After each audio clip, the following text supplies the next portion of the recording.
Operation Sindoor నిజంగా చెప్పాలంటే India గర్విస్తుంది. ఈ ఒక్క రోజు కోసం ఇప్పటి వరకు చేతులు కట్టు కూర్చున్నటువంటి ఇండియా ఒక్కసారి విజృంభిస్తే ఎలా ఉంటుందో జస్ట్ శాంపుల్ మాత్రమే చూపించి, అది కూడా ఈ రోజు నిజంగా చెప్పాలంటే ఇన్ని సంవత్సరాల భారతదేశ చరిత్రలో భారతదేశం శాంతియుతంగా ఉండే దేశం, చేతులు కట్టుకుని కూర్చునే దేశం అని ప్రతిసారి దాన్ని చేతగాని తనంగా తీసుకుని పక్కన ఉన్నటువంటి చైనా, పాకిస్తాన్, బంగ్లాదేశ్ ఇష్టం వచ్చినట్టు మన మీద విరుచుకు పడతా ఉండే. చెప్పాలంటే ఎప్పుడో ఉన్నటువంటి రాజుల కాలం నుంచి మొదలు పెడితే ఇప్పటి వరకు అదే పేరు మనకు వచ్చింది. వీళ్ళ మీదకి మనం ఎంత కొట్టినా సరే వీళ్ళ తిరిగి మన మీదకి దాడికి రారు. జస్ట్ వాళ్ళ దేశాన్ని వాళ్ళు ప్రొటెక్ట్ చేసుకుంటారు తప్ప ఇతర దేశాల మీదకి వెళ్ళరు అనేది చాలా క్లియర్గా అర్థమైపోయింది.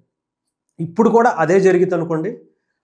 మన కాశ్మీర్ని ఆక్రమించినటువంటి పాకిస్తాన్లోకి మాత్రమే వెళ్ళాం.